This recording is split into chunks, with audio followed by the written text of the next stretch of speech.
Today I'm digging into the new My Team feature on Fantasy Football Hub. I'm joined by Reev from the Pitchside podcast, and we're going to put all these different content creators and YouTubers up against each other to see who has the best team going into game week 1, whose team rating's the best, and whose predicted points are the best. Reev, welcome to the channel. Thank you for having me. Delighted to be here. I've been a fan of Hub for a long while, so this is quite the honour. So what I love about that is that's not just one of those bollocks things people say when they go on a channel. They go, "Oh, I've loved your stuff forever." You actually have used Hub for a while. A long while. Well, actually, I say long while. For me, it's been 50% of my entire FPL career, which is the last season. I've only played 2 full seasons, so I mean, as a percentage, it's quite a lot. Yeah, as a percentage. Yeah, and we're going to be looking at a lot of percentages today. But tell us this: how did last season go for you? You know, you said you've played 2 seasons. How have your ranks been? Well, first season of playing FPL Pro. I mean, I say 2 seasons. I've been doing it for like 8 years, but quitting after like game week 1, game week 2, kind of just ignoring it, which I think most we all people do. Generally tend to do. But the first season when I was properly playing, I wildcarded week 2, so I think that should be that should be scrapped. But no, last season was all right. I kind of tailed off quite heavily towards the end. I was sitting around 20k for a long period, and then finished at like 50. So yeah, I'm happy with the. I mean, it's just a number, but I'm happy with the number. And unfortunately, some of the 50-50 swings are a bit too brutal for me come the end of the season. So yeah, it's tough at the end of the season. You know, some of the players have such high ownerships that, you know, if you don't have them, you're screwed. And even if you do have them, it's hard to gain rank or even maintain, because everyone who's trying to catch is going differential. So I've been there. I think it was probably 2 seasons ago, and you wildcarded in game week 2. I think I wildcarded in game week 3. And I peaked at like 5k and ended up finishing like 21, 22. And it was just trying to cling on to that rank was so hard at the end. I mean, I'd like to think that in my decision making, I'm quite sort of maverick in my process, which sometimes isn't necessarily a good thing. Like, I can already see the template very strongly for the upcoming season. And I'm just like, I don't like a lot of the picks. So I'm finding it very hard that, like, there's a couple of them I'm just like, my gut's telling me no, but my head's telling me you have to stay with the herd for those early weeks. But exactly, we're going to get stuck into this new tool very quickly, but before we do, I want to ask you a quick question.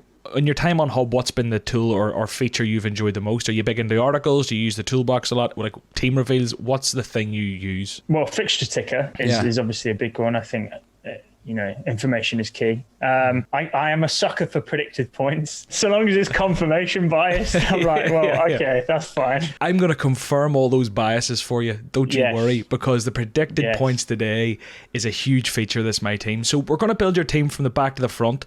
2 goalkeepers, 5 defenders, 5 mids, 3 forwards. At the end, we're going to churn out our predicted points and a team rating, and we're going to slap you on a table along with all the other guests we get in the pre-season. Does that sound all right? Sounds magic. All right. You can talk me through it back to front. We might stop occasionally and have a look at the guys and their fixtures or any controversial picks. But I think I know who your goalkeeper is. This is the team that I gave to you. Yeah. Which was, I think, yesterday, and has probably changed about 45 times since. But you know what? It's part and parcel of the pre-season drafting. Let's go. Yes. Back to front. Well, I'll scrap off one of the goalies, which is Liss. It's basically a 4 million position fodder. And my actual goalkeeper is the one and only Ederson.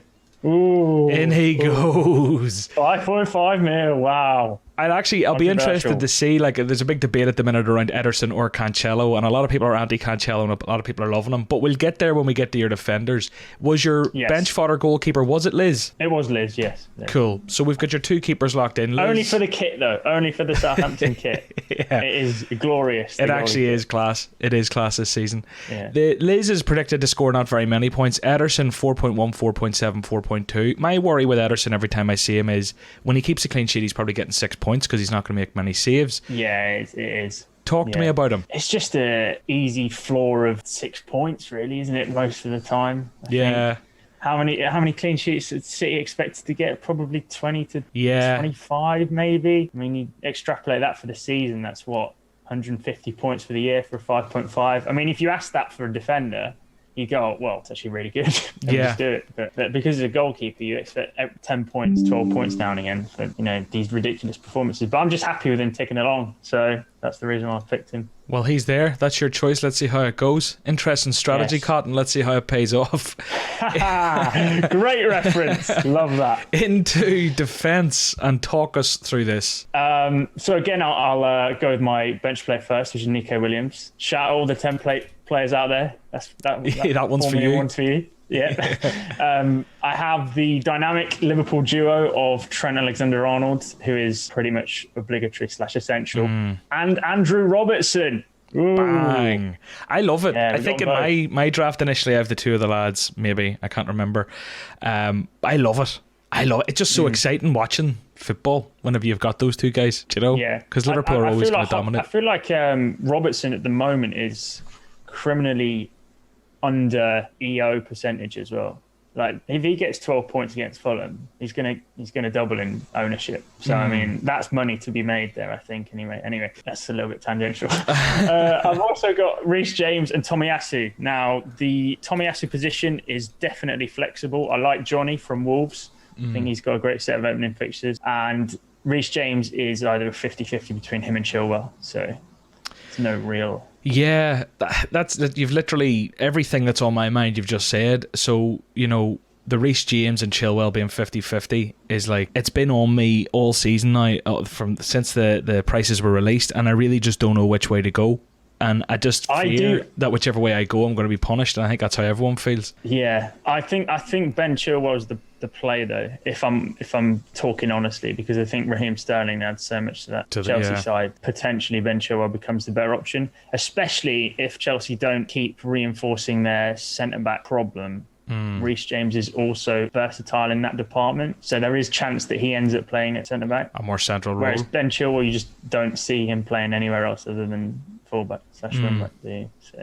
Yeah, it'd be interesting. I've seen obviously Koulibaly and Matthias de Ligt have been linked heavily, but the Bayern Munich in for both of them as well, and other teams no doubt, and there'll be twists and turns, and it all could be just ploys from agents to try and get more money for guys. But it'd be really interesting because I did have Mendy in my initial draft, and then, you know, the Reece James Chilwell debate, it's hard to really hang your hat on that defence when they've got that exodus of, you know, at least three guys. But we'll see how that goes. We can move on to midfield and have a click around. Who's your midfield? Who's not in my midfield? That's the real. Saucy. Yeah. So I gave you a draft without Mo Salah. Now, don't you go backtracking now, trying to appease the people watching. Do you know what I mean? You gave me that draft. Say it with your chest. I think it's definitely a viable option, and I didn't think that would ever be the case for the start of the season. But I think given the players that I do have in Rashford, Grealish, Luis Diaz is my third Liverpool player, and Bukayo Saka, along with Andreas Pereira, who is in probably 99% of FPL Twitter teams. Yeah. So I'm more than happy to take a punt on not having Salah for the first few game weeks, based off the players that I do have. I mean, if these four get minutes, they are so explosive. Especially Rashford at 6.5. I think that's ridiculous value. Yeah, I think Rashford, for me, obviously a couple of nice fixtures there. It is just that uncertainty. I'd be really interested to see him pre-season. I would. And Grealish, I think, I've seen some interesting data around him and over the minutes he had in his first season under Pep, and that he's projected to play more, because most players who fit into his Pep system, generally do more in their second season. Yes, We've obviously seen Sterling out the door, competing with Grealish on the left side of the pitch. Gabriel Jesus is out. There's a couple of guys out, albeit there are a couple of guys in, but maybe Grealish really makes that role his own after partying all summer. People forget how good he was at Villa as well, right? So good. So good. He is absolutely electric on his day. And with the focal point like one of the other names in my squad, like you could see him coming away with 15 goal contributions in the league next season. I mean, that translates to quite a lot of points. Yeah. I think the thing is, in Man City's team, if you can get a nailed guy who doesn't get injured, you're onto a winner. That's been the eternal battle. De Bruyne gets injured. Cancelo was locked in everyone's teams last season because he played all the time. Gundogan, when he was locked, whenever there was an injury, was it De Bruyne? I can't remember. He was locked back in the day. He was a great sort of budget option. So it's always find that guy, and if Grealish turns out to be that guy, he's the one. But the only my sort of only piece of feedback when I look at that is like, and I'm no expert. You probably finish higher than me. It's a case of like, this is a ballsy midfield in terms of like, I could see all of these players banging, but I could also see all of them going on a run of 3-2 pointers. Oh, absolutely. Do you know? It is a rogue selection. Other than probably Saka, who I'm very confident would get regular returns. The three in Diaz, Grealish and Rashford are such a minutes risk, but also capable of 15 points on their day every day, sort of thing. So yeah, I just want to point out to people watching now, you can go over and you can do this on Fantasy Football Hub. Click the link in the description, head up to the toolbox, go to the My Team function and have a click around. You can put in your team, check the predicted points, see who's likely to do what, and you can let us know your team rating and your predicted points in the comments. Reev, we're up top now, and this is where it gets a bit exciting for your team. Yeah, so I have the perfect 11.5 forward duo of Erling Haaland and Harry Kane, who I think both are going to be competing for the Golden Boot this year. So yeah, Harry Kane, I seen another interesting stat that since Conte's come in, I think it was Bakar who put this up, that he's like across the whole league since Conte came in, he's the highest for like XG, XA, big chances created, all these really important stats.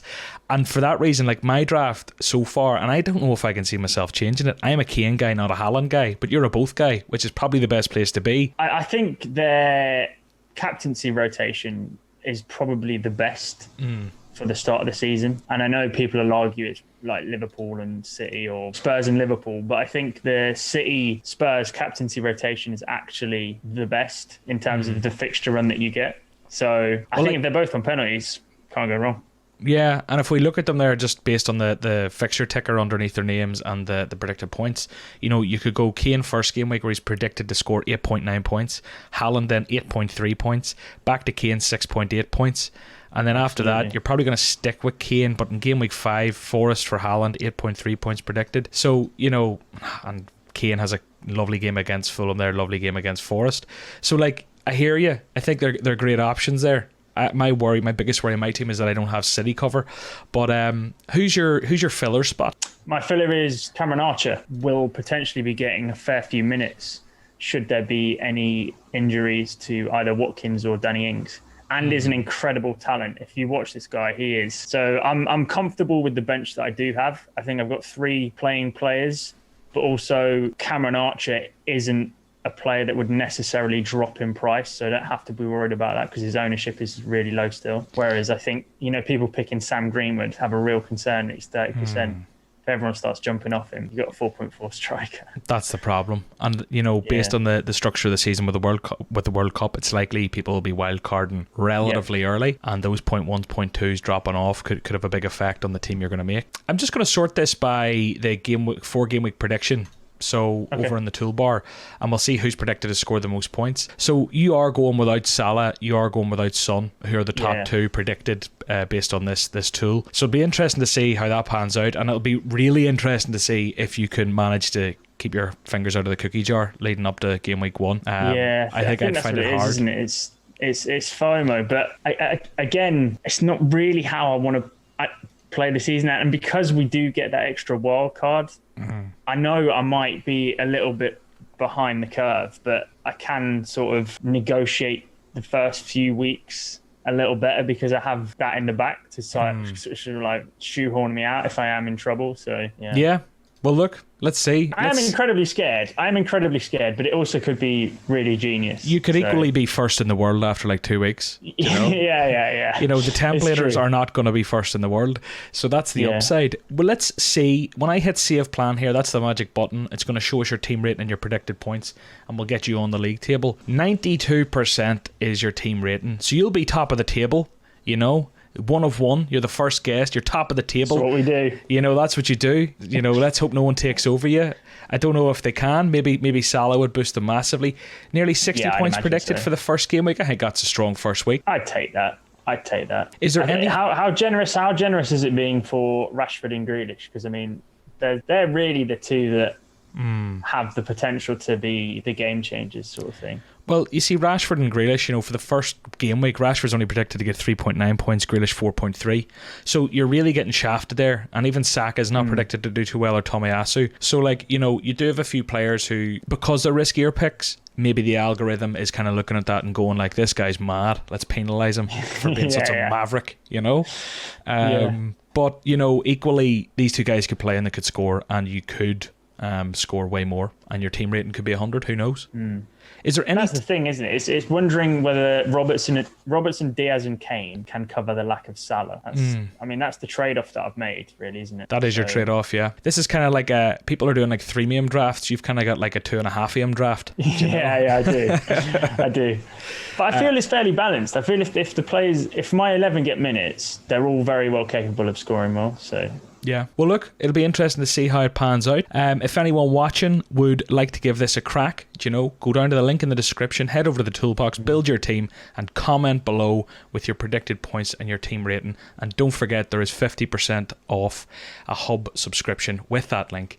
Get signed up before the season starts. Reev, thank you so much for coming on the channel. Really appreciate it. Let's hope you can keep a hold of that top spot. It's going to be tough with some exciting guests coming who'll probably go more template than you, so you're up against it, but it'll be interesting to see how your season goes, so best of luck. Thank you, mate. Thank you, and good luck with yours. Thank you. I'm sure you'll have Salah. I will have Salah, and if people want to know the rest of the team I've built, they should go over and watch the video that I built my team. Oh, what a segue. That was clean. Nice. You set me up. So go over and watch the video where I build my first draft. Salah is in there, but there are a few rogue options.